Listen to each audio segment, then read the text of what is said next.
Hello, everyone. We've added this note to the beginning of all of our original episodes of the podcast to let you know of a few changes that have happened around here and hopefully avoid any confusion for you as listeners.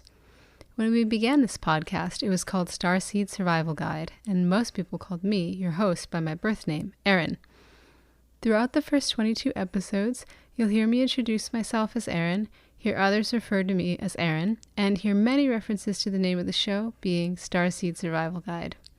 In 2018, more and more folks began calling us Yaya, and in March of 2020, we changed the name of this podcast to Earthside Survival Guide to more accurately reflect our intentions for the show. For a little more of the full story of what these changes mean to us, please check out episode 23, a temple talk where we reflect on where we've been, where we are now, and where we're going. We thank you for your patience during this transition, for listening and sharing this journey with us, and most importantly, for allowing us to continue to grow and evolve. Blessings.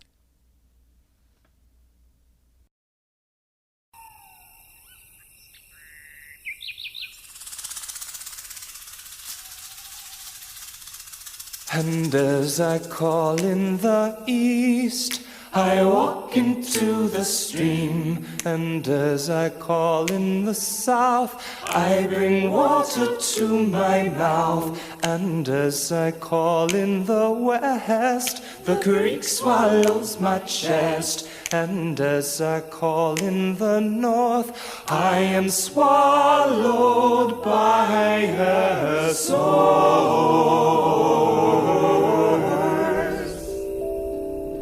Greetings, Starseeds, and welcome to the Starseed Survival Guide podcast.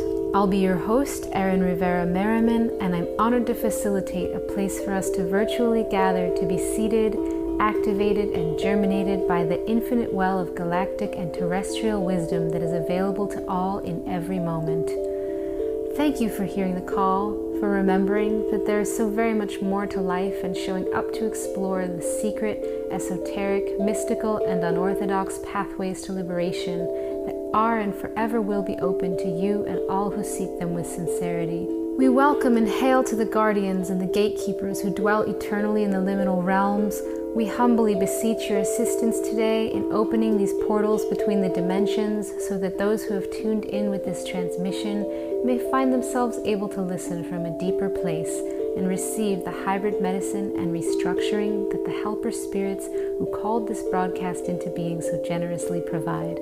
May you as sacred listeners hear what you need to hear and discard anything that is not of value to your own stated intentions for your life and the fulfillment of your soul's purpose in the most enjoyable, most beautiful possible way.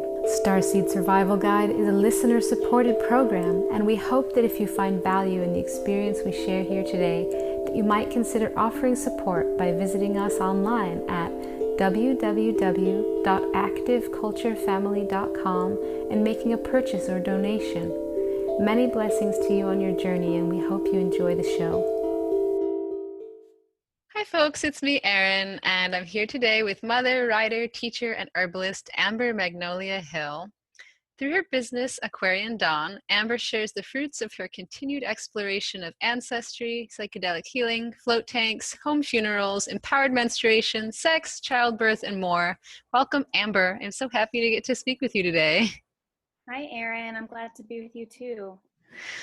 So, tell us a little bit about where you came from and how you came to be this full-time professional plant witch. Well, I grew up in South Lake Tahoe, very mainstream, normal upbringing, lots of TV and processed foods. But when I was 16, I had like an accidental big psychedelic experience on psilocybin mushrooms. Took them twice in one day, my first time ever. Get it, girl. Yeah. By midnight that night, I was like, oh my God, there's so much more. There's so much more. And I think what that really did, and I think what psychedelics really do is, among other things, is open up our curiosity. And so I really look at that as like this curiosity door opening moment for me. I don't know what would have happened if I hadn't done that. Oh gosh. so glad I did, because I became more curious about the world around me. And so I majored in religious studies in college, and just was always really interested in how people look for meaning, and just wanted a deeper experience, like I think so many people do, just wanted to go a little deeper than the culture was telling me was possible. And so right after college, I got a job in the wellness department at the Sacramento Natural Foods Co-op. And that's what got me interested in herbalism.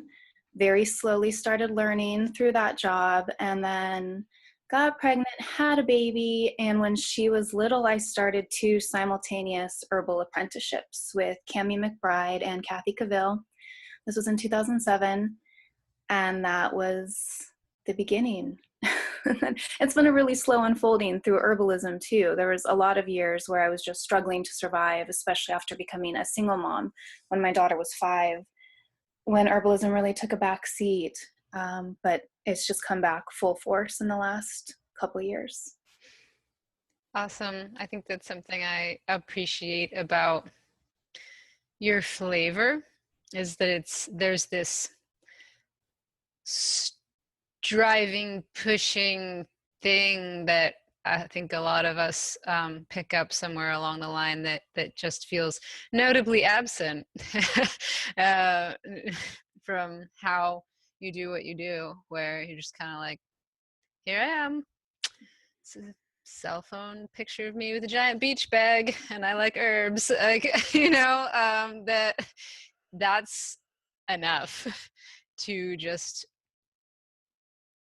like allow your life to unfold and reveal your path to you, rather than feeling like you have to like figure it out and pursue it really hard.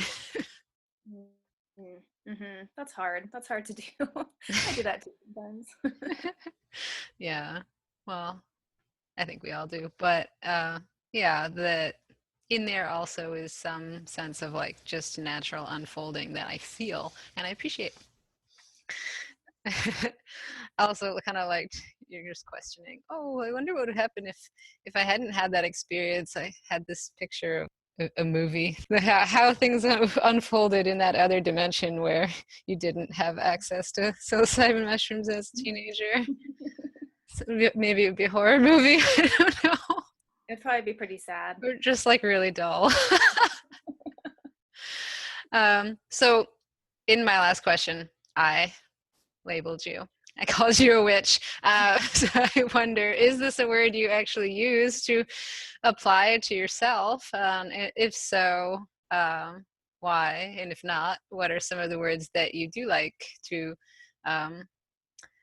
give context to what you're doing in there? I'm really glad you asked that, because I really struggled with that word for a long time, until very recently, until maybe a month or 2 ago. In my early 20s, I just knew all these people who identified as witches who weren't doing anything other than like wearing a lot of black. I was just really turned off by the whole thing. And it took a long time for me to disentangle that association that I had.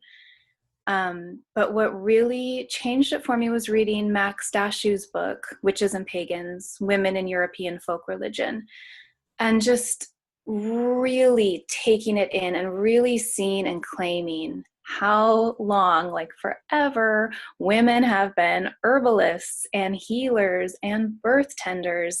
And that is a word that was used for those women in European times, in old European times. And I've just come to love it so much. It's a fun word to say, and it has such a rich history. And I even like now that it has that stickiness to it. That some people are really turned off by it, and some people love it and just embrace it and claim it. And I'm seeing more and more how many women want to claim it. And so I'm now firmly in that camp. I even put it in my Instagram bio. It's official. Yeah, it's official. But it's this book, and for me, it needed to be grounded in that historical context of my ancestry to really be able to feel that word like in my bones and use it. So I know you teach a class. I'm probably going to get the name wrong, but something like Womb Love and Your Ancient Lineage. And I've always wanted to take it, and I have lots of nice things I imagine go on in that class, but I realize I don't actually know. So I would love to hear a little bit about your ancestry and how you connect that to your body. That's such a never-ending path. I feel like I'm not qualified to answer that question. There's so much more I need to explore there. Man, I'm really interested in like the matrilineal line. I mean, the farther you go back, each generation you go back in your ancestry, the number of ancestors you have doubles. So the farther back you go, it's just like crazy how many ancestors you have. Although they do start to overlap at a certain point. That's like, it would be physically impossible if they didn't. There'd be way too many humans as your ancestors, if not. But I'm really interested in this, pure matrilineal line. Going back to mitochondrial Eve, the one African woman who we are all descended from. That's amazing. That's amazing. And what that means is that it's a womb to womb regeneration of life. The starseed is grown, is conceived and grown in that womb space. So just literally through your womb, you are connected to every single woman in that matrilineal line. And the thing that all the eggs that are in your body were formed when you were in your mother's womb. So all of your eggs were in your mother's womb. So my daughters were in my mom's womb with me, when I was a baby. Yeah, so like we were literally like inside our grandmother's womb. Yes. When our mother was growing in her womb. Yes. Yeah. Right there. You just took it back the way I was trying to. Yeah. So that makes me want to cry. It's so beautiful. And it just shows how deeply imprinted our legacies are, and our physical cellular legacies. I was watching some ancestry show once, and Meryl Streep said, "We are nothing but them." I think she just nailed it. She just summed it up. Like all our whole physical and spiritual beings are imprints, are echoes of our ancestors. And for us women, I think that really gets held in the womb space. Yeah, the way that I think of it in terms of my own like attempting to have a real connection to my ancestors, and not just like a family tree on paper, but really feel like what does it mean? Like, what is the significance of where I come from to me? I had this experience where my mother was coming to visit, and I hadn't seen her in a long time, and I had this relationship of just resisting her on some level, where I just felt like there was something that she wanted, and I didn't know what it was, but I just didn't feel like I had it. And I was like, well, I've done that like for a long time. I'm just ready. I feel resourced in this moment. I'm ready to just try to see what happens if I do it differently, and just like not resist her, like just be totally available. And we had kava, and we listened to the Kaipacha Mystic Mama report in my temple. And when she left, it was the weight of what I discovered when I stopped being like, I gotta be me, I gotta have this boundary, it was so profound and like almost chilling, just to be like, there is no me, there is no her. There's only the ancestral stream, and our personality is just the next evolutionary iteration. So it's like Rivera's 2.0, Rivera, like, leopard, whatever. It's just the updated software where we crunched all of the data that they uploaded to the Akashic records from their life experiences about what worked and didn't work, and we made choices based on what they said worked and didn't work. And so we always, if I don't know anybody that looks at their lineage and sees like a decline of the lineage, like it's just a slightly better version, or more consciousness, more understanding of how to compensate for the strengths and weaknesses. And I was just like, we're one energy that is flowed through different set of life experiences. So if I had had the life experiences that she had, then I would behave the way that she behaves, period.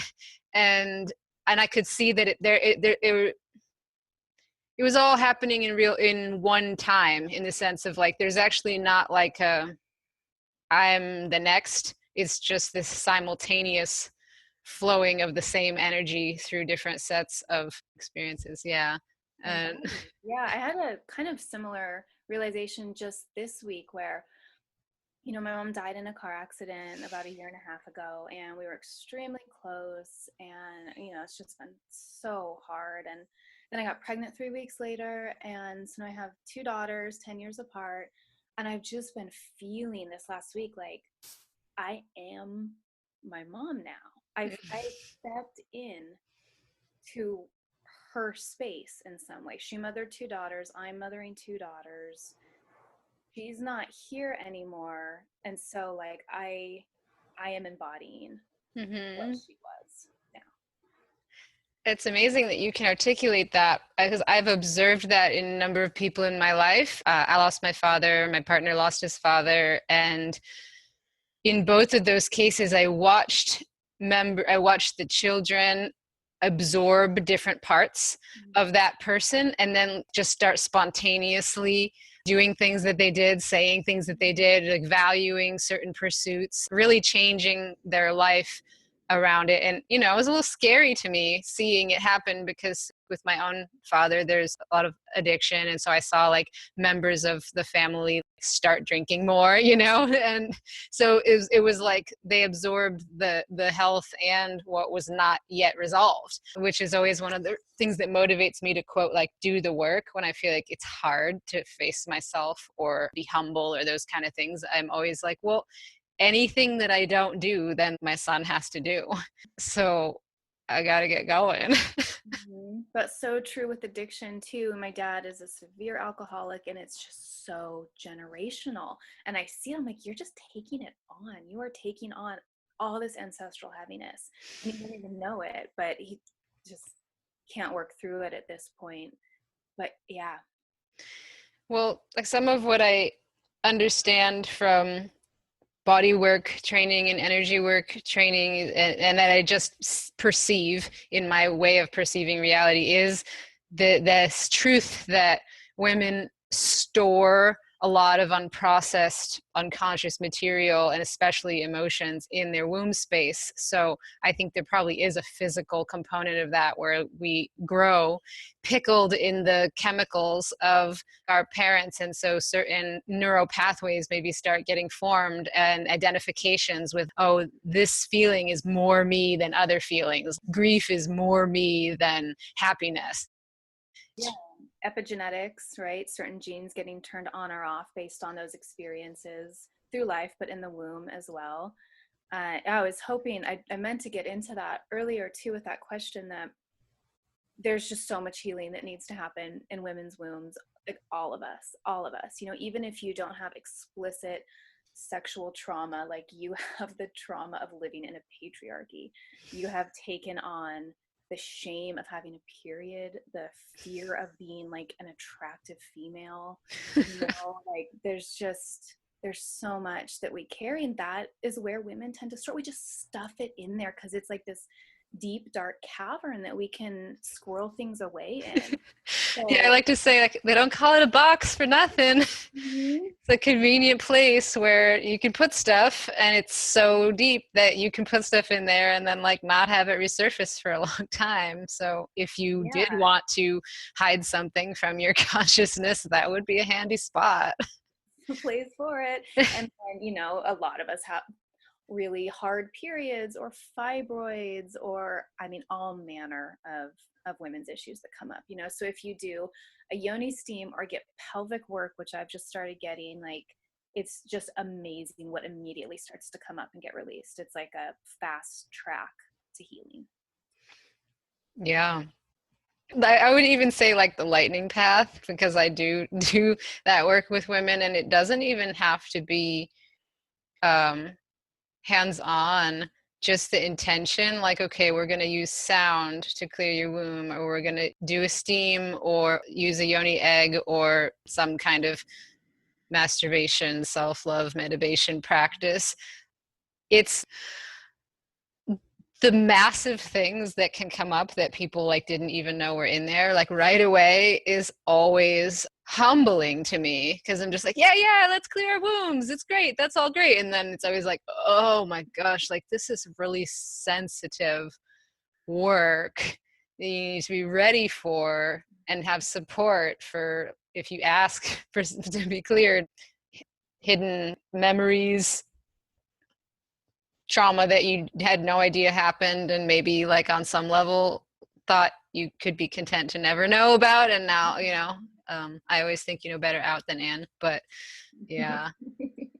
I have like a newfound respect for even things, gentle things like flower essences, when you have that intention, that just to know that you're opening a door to your deep self, that really you can't actually like take a peek and go like, whoa, never mind, and shut that door. You going on the journey once you begin. Womb wellness, commitment to womb wellness is a lifetime journey. Absolutely. Well said. So you brought up your mom's death, and I did want to ask you about that specifically, because I had always been drawn to the way that you just kind of casually wove death into the conversation, like continuously. Your work and topics you covered seemed to just be a vote to say like, hey folks, we should definitely not be ignoring the reality of death.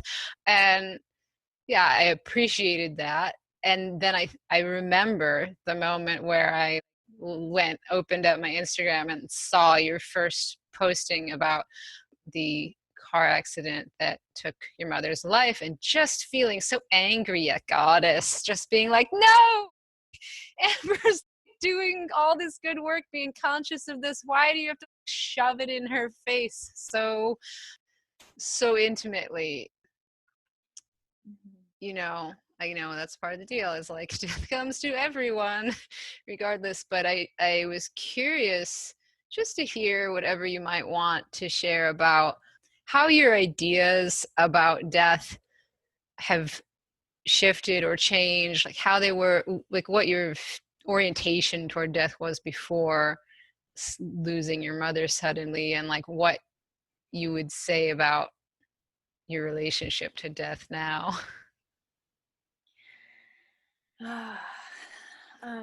First of all, I'm really glad that I had been doing all that work in the years leading up to her death, because I think it really did help. I didn't have a false sense of security about life. I was really, really aware that everyone I love is going to die, and so am I. And had made maybe as much peace with that as a person can. I don't think you can ever really fully make peace with that unless maybe you're on your own deathbed, and just like in a happy place. If that happens at the end, sometimes it does. But gosh, it's hard to articulate. I would say that the experience of losing her has deepened my understanding of death. Maybe, I don't know, it's hard to talk about because we don't know, and I hate when people act like they know what death is.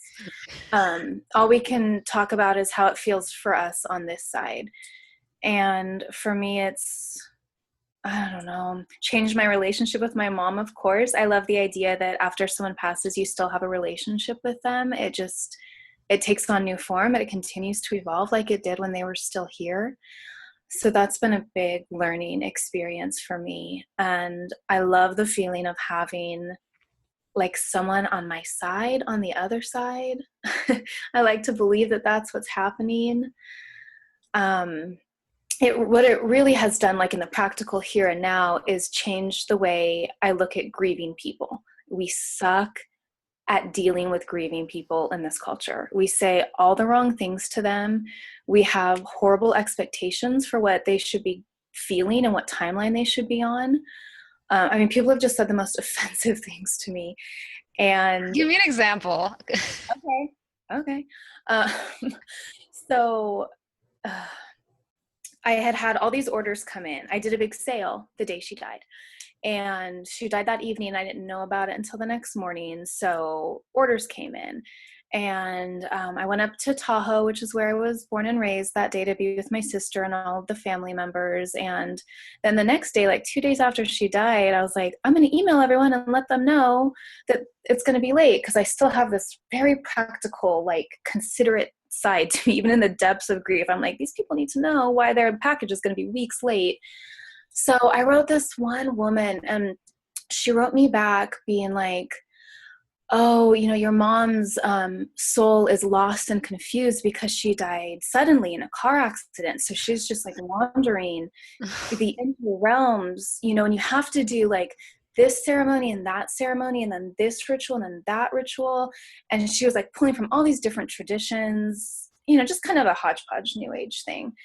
And, you know, when my ex-fiance died, this is what I did for him. And I was just like, oh my God, when I read it, I was like, I'm so glad that I'm not like in a weaker state right now where this would be influencing me. I'm glad that like I can see through what she's doing, because this could be devastating me right now. And then I could be like scrambling to do all these rituals that have no meaning to me at all and are not a part of my life in any way, just to try and release her soul or whatever. But it was interesting because me and my sister and my grandma, my mom's mom, who's still living, and other of her friends, we had all talked about this before I got that email. And we were all like, we feel like she was free from the moment of impact.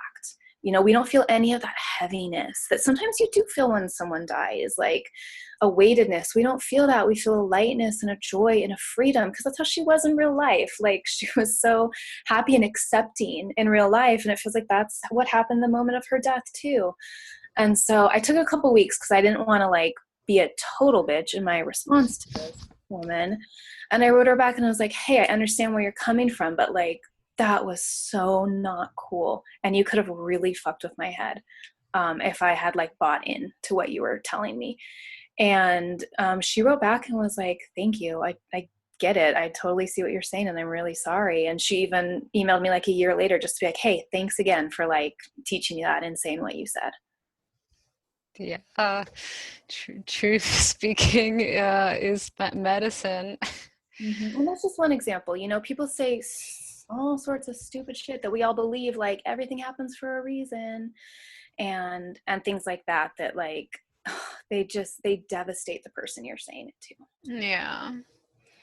Yeah, because if I think about that one, it's like, well, yes, and like what because communication is so important to me, and so like kind of become like the number one thing that I'm doing and studying is just communication as medicine and as the answer to a lot of different dynamics, seemingly different dynamics of like why things are going in an unhealthy way.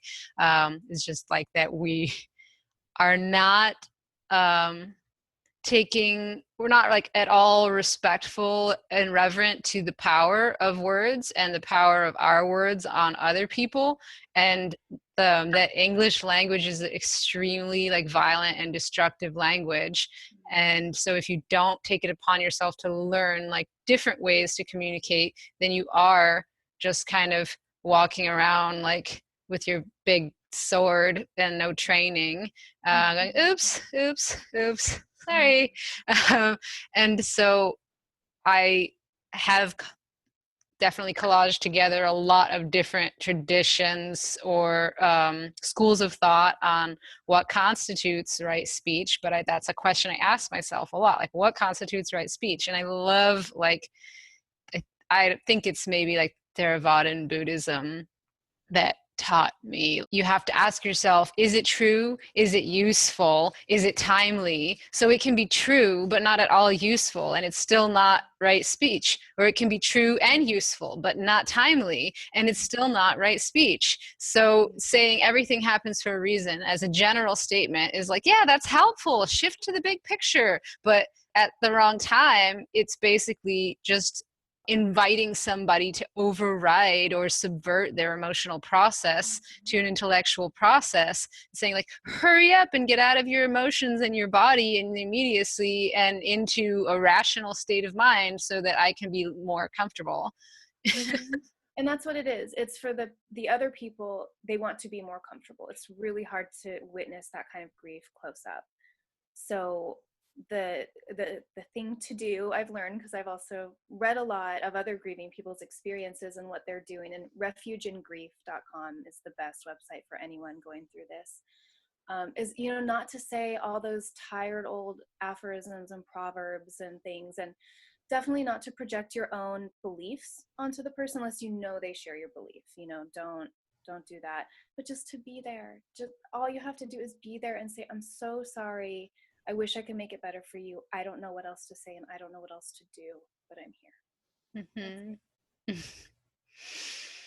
And that's actually like the hardest thing to do, is just be there, like just be present. Because I think then when you don't try to rescue someone else from their emotional process, then you actually, and you have to be present with yourself and your own process. So it's like, for someone who wants to be there for you, what it requires is them like being super, super present to their own fears or their own relationship with death, or, you know, whatever you're going through. So if it wasn't death, if it was something else, like, you know, the trauma or something, that to be really present with you, that person would have to face all their own discomfort with the material and be just present with himself. And that's hard. I think of those as initiations.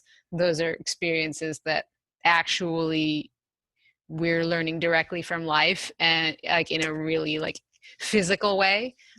And that's what creates actual wisdom and maturity and like eldership, and why we don't see that many people stepping into that role of eldership, is because it requires all these moments of facing yourself along the way. And we have so much support for abandoning ourselves and a culture of distraction. Yeah. I like that. So much support for abandoning ourselves. Yeah. So I remember a while ago you being interested in home funerals as, you know, what felt just like an empowering way to bring more consciousness to the reality of death. So I was curious if your family ended up creating any kind of ritual that you were able to draw from your home funeral club with. No, we didn't. We didn't at all. It's interesting because a few days after the accident, my sister, and my mom's husband and I were at the funeral home, and they were like, "Do you want to see her body?" They said that she looked fine. Like she just looked like she was sleeping. You know, it was like an immediate impact on the driver's side door of the car, and the funeral home director had been on the scene, and he was like, they tried to revive her for so long because she looked absolutely fine. But even knowing that, none of the three of us wanted to see her. And I was really surprised by that feeling in myself, but I very strongly did not want to see her. Yeah. And my sister and I have talked about it since then, like that we'll always kind of wonder if that was a mistake. We'll wonder if it would have been a really healing or beautiful, or I don't know, something experience. But that's what we chose to do. And yeah. She wanted to be cremated, and, you know, there's a lot of other family members involved. So no, absolutely none of that came into play, which is really interesting because I had been such an advocate of it and still think it's a very beautiful idea. Kind of reminds me of motherhood, where we just have a lot of plans about our birth. You know, I had all these candles, and I did all these like concentric circles of some space clearing and baskets of like tools and people in the house. And then when it came down to it, I was just like the only thought in my head, in my entire being for 11 hours straight was, I just need to focus. I just need to focus. What's that over there? Why don't they know to be quiet right now? Because I just need to focus.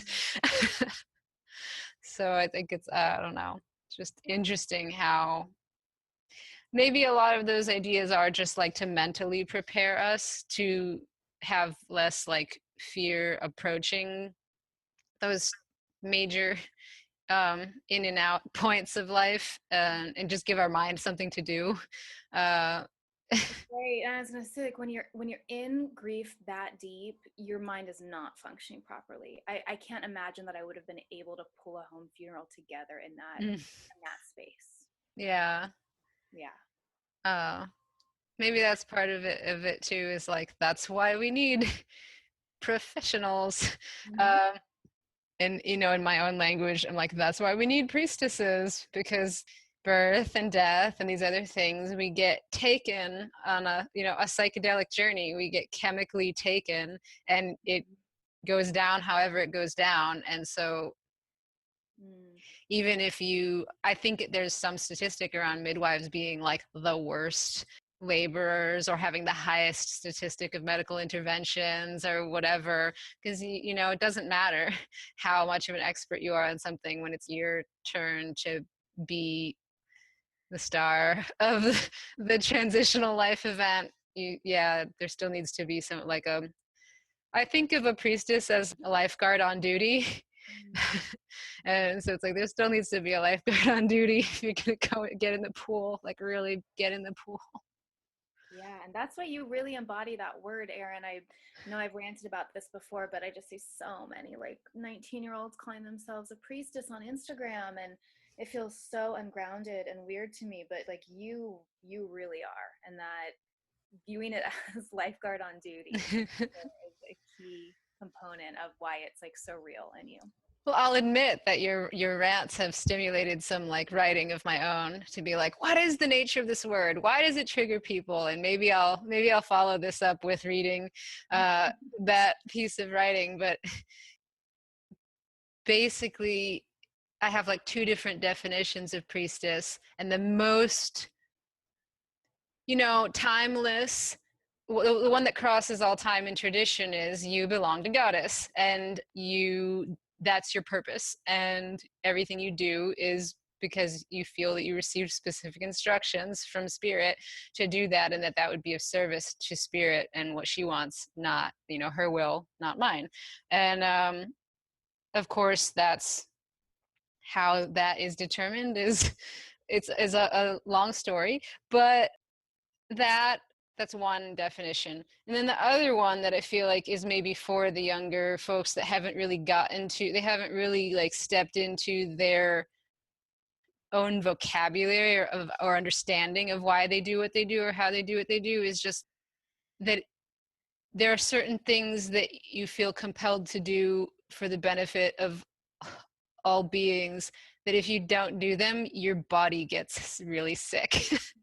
And I don't know that other people would define it in that way, but those are my two main things of like, what makes you a priestess is you actually like exist in devotion to goddess, and maybe that's like divine feminine energy, but you know, like my teacher doesn't even use the word divine feminine ever. You know, it's like, nope, goddesses are specific fields of energy, and they have specific personalities, and that anybody who kind of uses that word is following a specific map, and they may or may not know it. They may just feel like, well, this is goddess, this is divine feminine energy. And it's like, no, that's a flavor of divine feminine energy or goddess energy. And wouldn't you like to know the name of that flavor? Because there are people who have been studying that flavor for 7,000 years, and they know an awful lot about her. So like, wouldn't you like to know her favorite foods and her color, and what spells and vibrations and mantras conjure more of her into your body? Like, aren't you the slightest bit curious? This is like, for me, if you love something, you just want to know everything about it. And that the word priestess helps focus my energy in the areas that are most enjoyable for me to be. I like that. Priestess is in service to the goddess. That really makes sense to me. And the goddess has become just a cornerstone of my life and my consciousness over the years. And you've helped me to define that word and to become more comfortable with it over time too, and over our conversations. And one thing that's really helped me make peace with my mom not being here anymore is when I started viewing death as like a return to the dark womb of the great goddess. That just works for me. That imagery makes me feel safe. You know, like Ram Dass says that dying is absolutely safe. That's a really powerful sentence. You know, I remember the first time I heard it, just how deeply it affected me right away. And I want to feel that. I want to feel that and believe it. And viewing it in those terms helps me to do that. You know, that reminds me of a lot about why I always end up coming back to the wise woman tradition, and that underlying philosophies of the tradition is this idea, similar to dying is absolutely safe, is like, I'm going to get the words wrong, but it's just basically like illness can be a really important aspect of your wellness. Even like death can be a healing. Like an illness can be an answer to your prayers for healing, and death can be a healing, and death can be the next step on your journey of health and wellness. I feel somehow that's true. Yeah, that ties into something I wanted to say earlier too, which is that like healing is never ending. It's just a never ending process. And it's almost like the more you heal, the more you figure out you need to heal. Yeah. You could stay totally unconscious, just like in front of the TV all the time and never be aware of all these layers inside you. But as you start to peel them back, the more work you see there is to do, and the more like joyful it becomes to do it. And I think Stephen Levine says like heal unto death. And so that's just a continuation of what you were saying, and of this idea that I have, and that I always say it's like part of my tagline now for my business too, is that healing is open-ended and endless. So it's open-ended in that it can come to you in so many ways, you know, a way you would never have expected or never would have been looking for. That can bring you healing. And it's endless because it's just a journey that goes on and on until or after, throughout the portal of death. Yeah. You've always talked about these different aspects of the human and feminine experience that are less considered, but I've watched you kind of triage and sift and refine and decoct your focus to be more herbalism oriented. So I'm curious if there were specific plants that you felt like really showed up during that time, or that you would recommend people to connect with for facilitating their grieving process? Well, it's interesting because it's sort of the same answer as did we have a home funeral, which is like, no, not really, because I was on the floor curled up in a ball crying for 6 months. I couldn't even think to turn to anything. It was just pure getting through it. But I do have a story about OSHA that I can tell that's a little more recent, that how it's helped me with my grief. So I love OSHA root. It's so, I just think it's like the most amazing herb out there. I can't believe that everyone doesn't just adore it. But of course, I'm glad they don't, because it has all these over-harvesting issues around it. But I had a really powerful bear dream. And I was like, okay, I need to start working with OSHA. You know, OSHA is considered bear medicine, along with angelica and skunk cabbage and maybe some other things and some First Nations traditions, because bears love it. They wake up out of hibernation in the springtime and they seek out OSHA roots. And there's a lot of cool stories out there about how bears have used them, like to come alive in a zoo setting when they were just depressed and down. They were given OSHA and just like got all zingy and happy. Randy with one another. Oh, horny bears, yay. So I had this dream and I told it to Mila Prince, and I was like, what does it mean? And she was like, oh, I think there's like a grief piece to this, because it was just lung medicine, and we hold our sadness in our lungs and our chest. And I was like, maybe, I don't know, that hadn't really come to me yet. I'm thinking it means all these other things.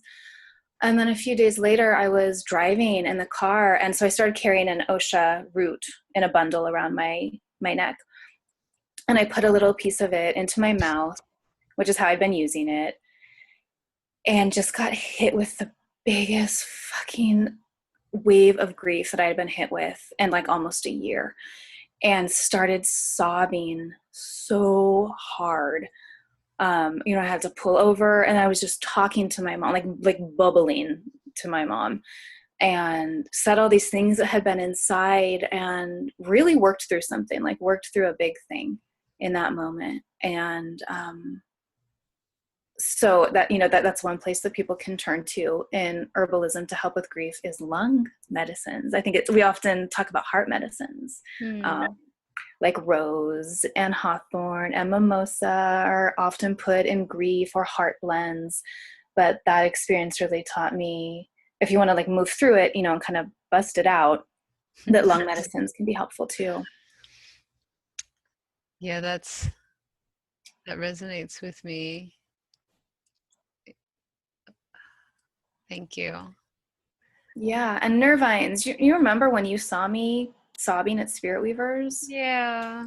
Right after that ceremony, that was the biggest grief wave I'd ever had, even including the days right after her death. There was just something about like that ceremony and all the women that brought it up, and I was like lost in it. I couldn't snap out of it, and you and a couple other women held me in that space, and it was really sweet. But I just finally went into the wellness tent and was like, give me Nervines, and I don't know, chamomile, lemon balm, they helped. Yeah, I mean, I think it just bears mentioning again in case people missed it in the early mention that you became pregnant. Did you say 3 weeks after? Mm-hmm. And so for everyone who knows, like a normal, quote, normal, mythical normal pregnant woman has 3 times as many hormones as a mythical average woman in her body. And so if you can imagine having 3 times as many hormones in your body as normal, and then being asked to process the sudden death of your own mother, I just kind of bow down to the journey that you have been on, that I know that has taken you to places that I may not have touched yet, and just honor that you probably have some really special wisdom from what you've gone through.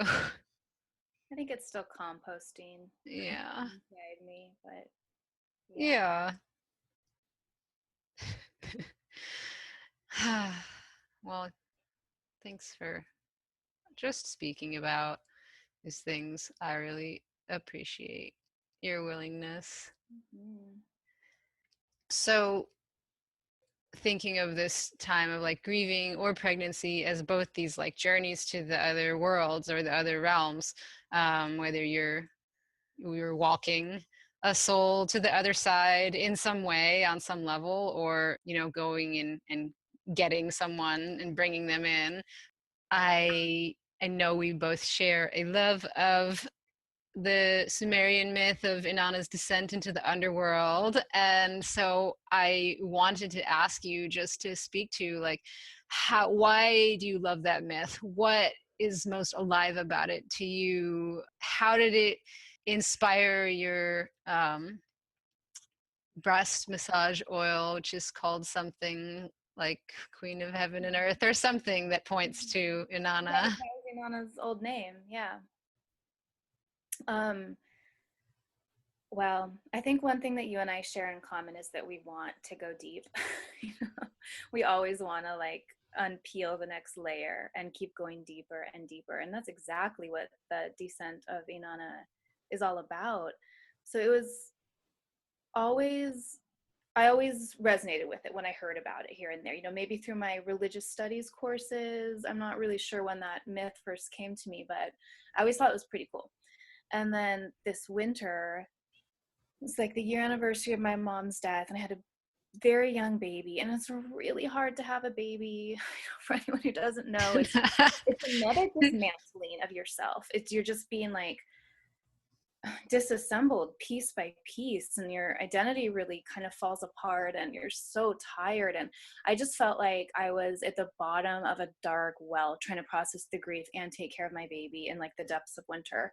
And I remembered the myth, and I found like the original, a translation of the original myth, so not a retelling, but just like the old poems, they repeat, and it's just kind of almost formulaic in like the poetic stanza that it's laid out in. And it just hit so close to home at this idea of, she passes through 7 gates on her descent into the underworld, and at each gate she removes a piece of clothing or a piece of jewelry. And so it's like piece by piece, you're letting go of a part of yourself. And then she gets down there and she's just naked in the underworld. It doesn't get any realer than that. And then, she eventually reemerges. And I guess that's a cool part of it too. But for me, just that descent, I felt a real kinship with it.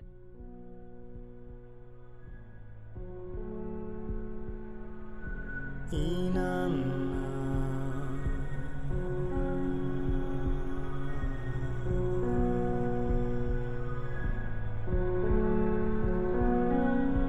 Innana,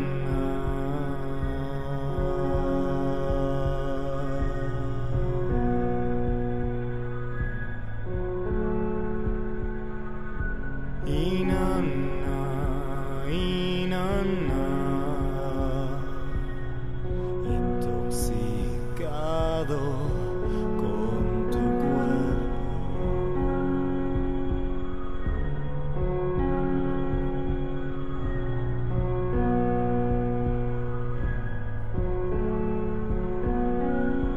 Innana, Innana,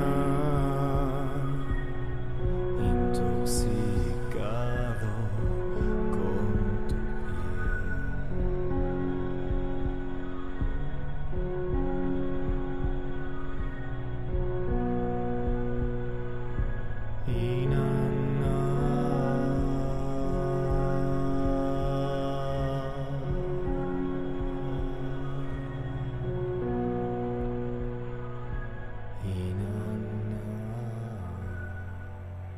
I'm reading Sharon Blackie's book right now called If Women Rose Rooted, and she call herself a myth keeper or something like that.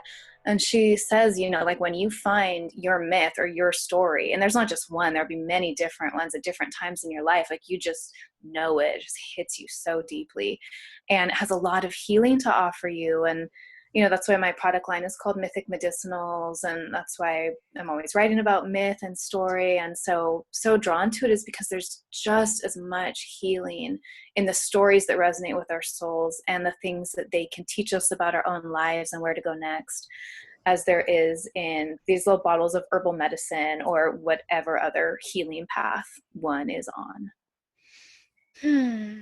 Thank you. I find that there's a number of women that I'm very close with that myth has been a real presence in the past couple years, and so I'd have to assume that if there's like 5 women that I know about who are consciously working with that myth, then there has to be 500 women or 5,000 women that I don't know about who, and like that I think of it as that goddess is visiting us, is tapping on the sensitive people, is speaking like a radio transmission, that if you're just like a little bit more sensitive, people are picking up on that as a guide to something that's been lost in our cultures, like the guidance and mentorship through the uncomfortable aspects of our journey. So I find it comforting just to see what for me is real proof that, you know, yeah, it's sad that we're not in these intact like villages where we're being taught by our mothers and our grandmothers everything we will ever need to know to like live life within our village cosmology. Yes, I have sadness about that, but also that it's just like, well, if you can figure it out on your own that it's a good idea to be intuitive and trust your intuition, then you can plug in to all of these timeless teachers and wisdom streams and, you know, ascended masters or whatever you want to call them, and you will be okay, and you'll be able to do it, whatever it is that you came here to do. And for me, Innana came to me in a dream years ago. So that's an aspect of listening to your intuition, you know? And I think she's so fascinating because she's the oldest historical goddess. So historical just means written about, you know, prehistory is before there was writing. That's what that word means. And so there were certainly uncountable goddesses in prehistoric times who were never written about, but you know, there are images and things left of those goddesses. But Innana, coming out of ancient Sumeria, the people who, you know, quote, invented writing as we recognize it now, she was their goddess. So we have all of this writing about her from the most ancient writings about a goddess are about Innana. So it's this very old thread of human culture and human thought that I find really fascinating and nourishing. And I could be wrong because I tend to like blur facts after I've gleaned my meaning from them. But I think that the writings of Enheduanna, which was the high priestess of Innana, I believe they're some of the first recorded writing ever. And what the writing consists of, like, will blow your mind. I didn't know we would go this far into it here, or I would have had the book, but it's pornographic poetry. Mm-hmm. It is all about her lust for life as the force of goddess within her. There's, you know, these exclamations of like, yes, but Innana, who will plow my cunt? like long invocations of her calling in, manifesting a lover who can handle her power and her Shakti and meet her. And when I first read that, I don't know, I had a profound experience of just going, wow, we think we're so special and evolved, and we're having these unique contemporary challenges. And literally, this is like so many thousands of years old. This same concern is like, well, why would I want to embody divinity more if then there's no men that can meet me there? And then, you know, I just like, I'm just going to be here, like, you know, masturbating in the temple. Like, that's what the book is about. I'm not like being facetious at all. Like that is what the writings are about. Mm-hmm. Yeah. I have a book called The Biography of Goddess Innana, Queen of Heaven, Earth, and Everything Else. And there's what a great name. I never heard that. Yeah, it's a really cool book. Because, you know, like in the text, Innana is Queen of Heaven and Earth. So the scholar is bringing nuance to the tale to label it Queen of Heaven and Earth and Everything Else, because this is a big piece for me about my own use of an attempt to restore and like reclaim the term dark goddess, like from the sort of ways that we demonize the shadow, to just say, okay, this thing that has been called the dark goddess through all these different cultures, they're really just saying the goddess who doesn't shy away from any aspect of life. Mm-hmm. So they're not saying it, even she doesn't shy away from shadow or darkness, because even to label it shadow or darkness is a cultural construct. So it's just the full spectrum goddess. And yeah, so that's wonderful to hear. There are authors that are restoring that information even within her official title. Mm-hmm. And then for me, the interesting part about my exploration of that myth was that I came to like disidentify with Innana in the myth. And I was like, wow, I actually found where the real wisdom or the teachings that I needed was in like coming to identify with Ereshkigal, which is the dark sister who lives in the underworld and is so demonized as like, you know, she kills Innana, queen of heaven and earth, and she hangs her from a meat hook and all these things. But it's basically like she initiates her, and the kind of fierce love that an initiatrix must have to give you like what you need, even if it's not what you want, is not for everyone. And then I also just appreciate how Arishka Gal brings the like the sacredness of the compost, and this I find myself being this like speaking to the grossness of the feminine a lot, and just being like, yeah, it's gross. Like birth is like an explosion of blood and poop from your vagina. Like, let's get real here. It's beautiful too, but if everybody is then feels shame because they didn't feel beautiful in that moment, then this isn't working as a story. Can you feel beautiful in that moment? I'm sure that it's possible. I'm sure it's possible in the spectrum of things that's possible to feel, but maybe a couple people felt beautiful in that moment and talked about it. And then like for thousands of years, everyone else felt ashamed that they didn't have that, experience. Mm-hmm. Just things that speak to, like, I think we're still in Cancer moon, and this Cancer moon, for me, everyone's like life-giving waters, and it's like also like death by water, drowning, unwanted pregnancies. All of those things are part of the archetype too. And the more that we only talk about the pretty ones, the more like 90% of the human race feels like they're broken and they're doing it wrong. And like, yeah. I remember years ago, you and I having a Skype talk and talking about very similar things, right? Like, bodies in darkness, and you were like, yeah, fuck all the love and light, like love and darkness. And I use that all the time now. Love and darkness, Amber. Yeah. And it sounds very goth, but it's just like, where do seeds germinate? Where do babies grow?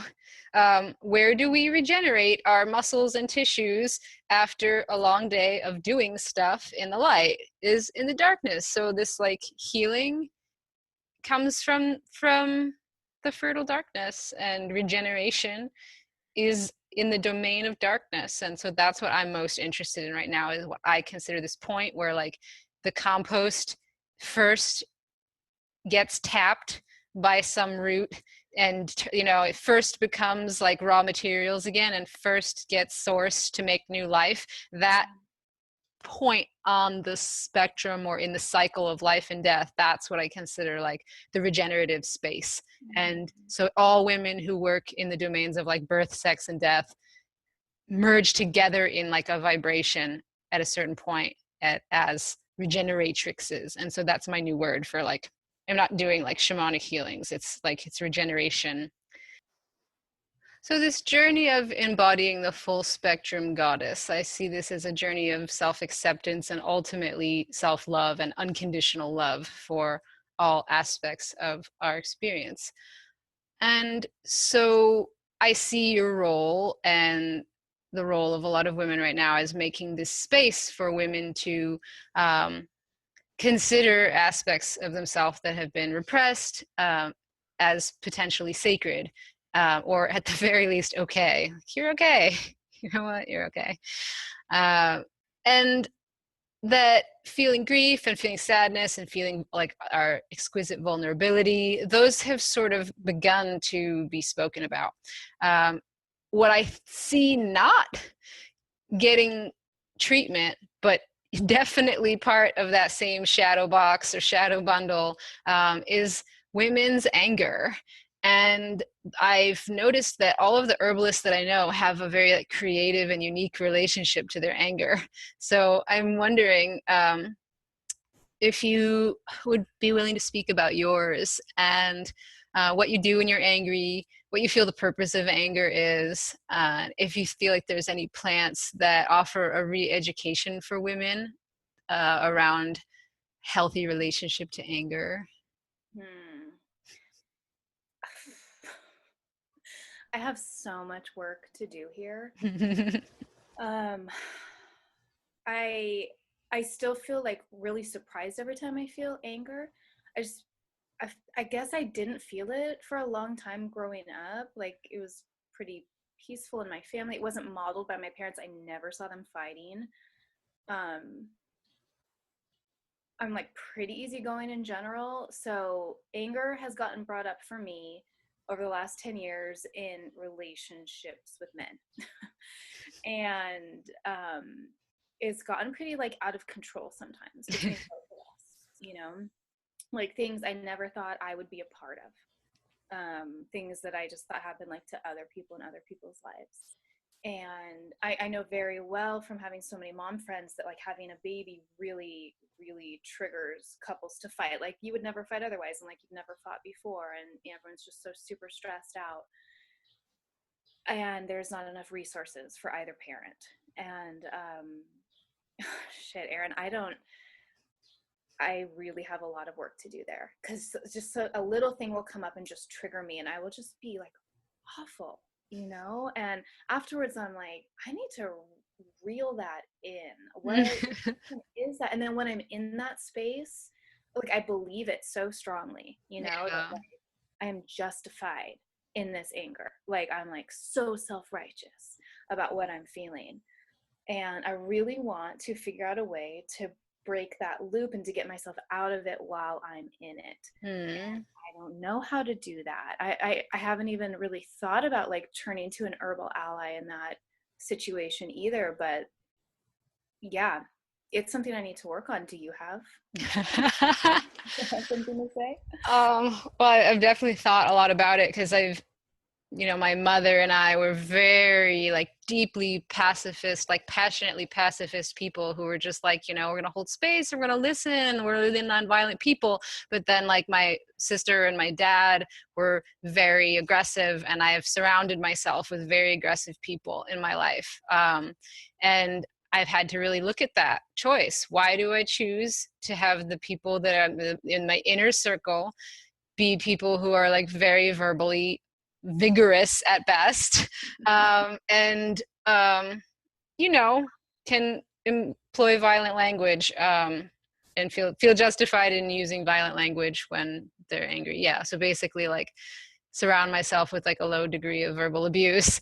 And I've actually come to believe that it's because my own connection to my anger is so repressed that that's the only way, that like it has to be so amplified in order to get me to see it. And to even like, I used to be like, I don't get angry, I don't get angry, I just get sad. I get really sad and mopey, and wallow. And it's taken me having a baby to really start to feel like, you know what, like people would be like, you seem angry, and I'd be like, I'm not angry.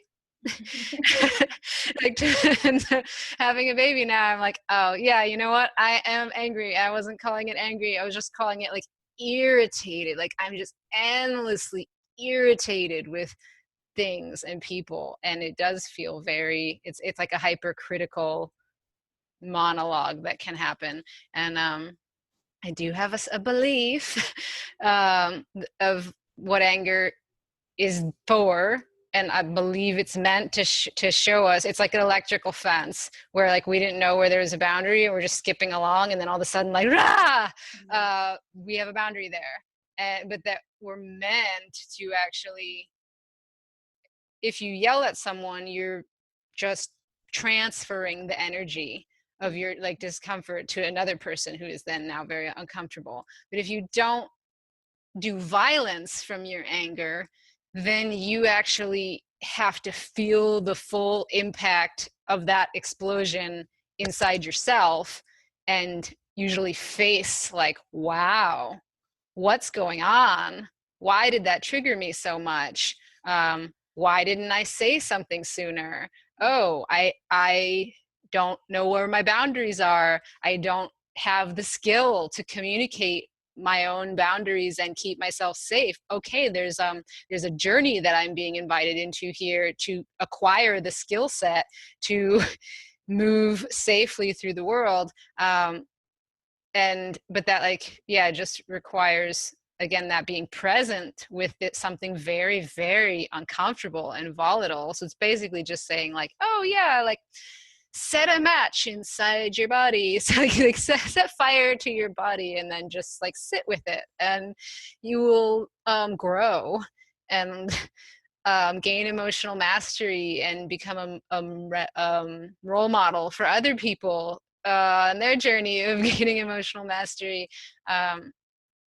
But I don't know if anyone is really ever talking about like that those kind of level of volatile feelings are part of the deal here. There's like, you shouldn't like necessarily be even looking for something to make it feel better, because sometimes people will be like, well, that's what alcohol is for, Erin. You know, I had someone say that to me, I think this week, about some feelings that I was having. Like, that's what alcohol and weed is for. And I was just like, thanks, but no thanks. I think I'm gonna just get in a meditation and just feel this. And it felt like I was being burned alive. Yeah, I mean, it's so interesting that you asked that question after we talk about like the darkness, because that is the darkness that I don't want to look at for me.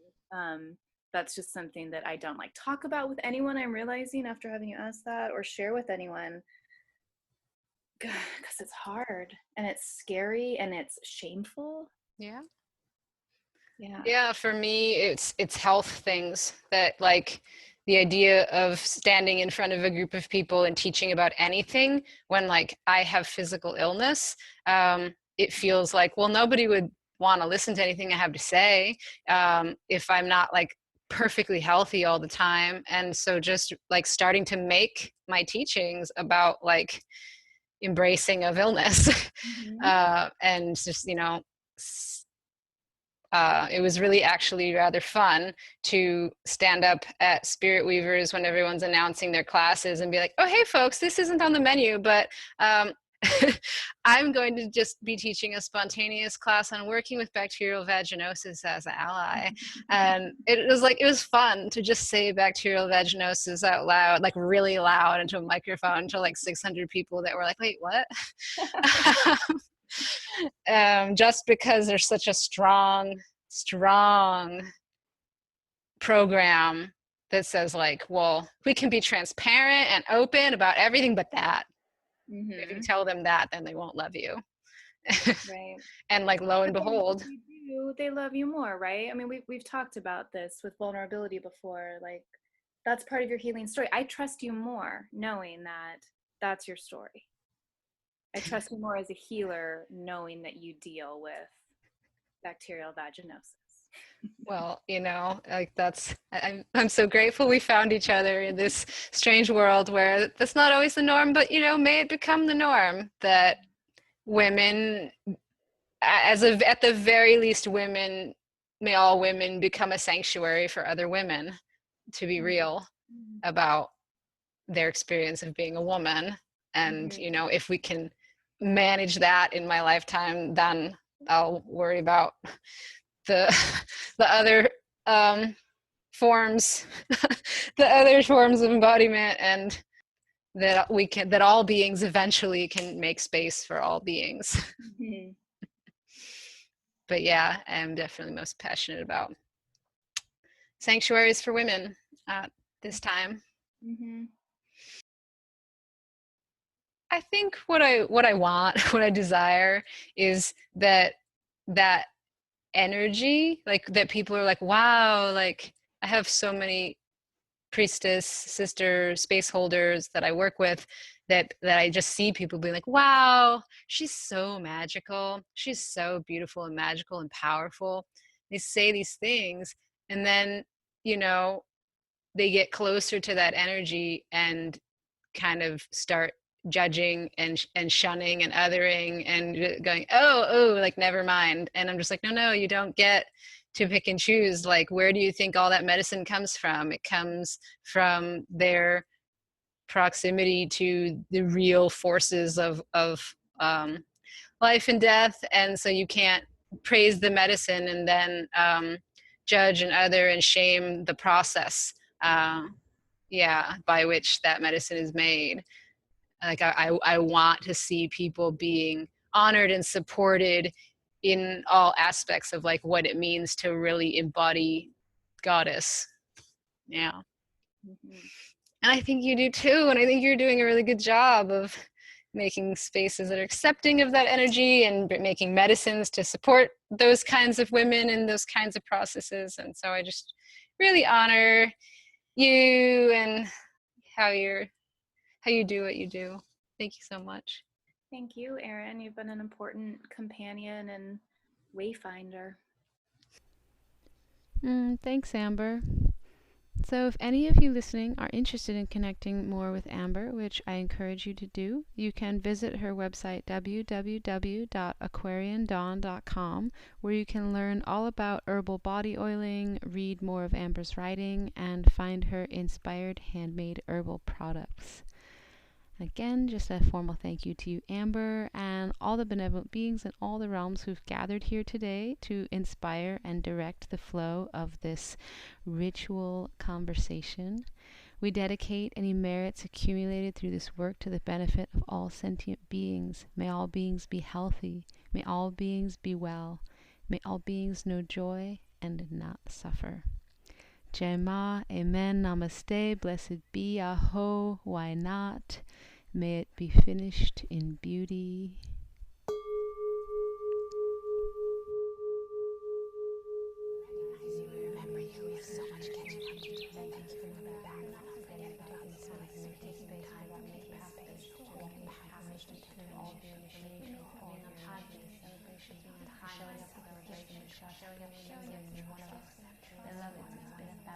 Love, driving tears, we're here.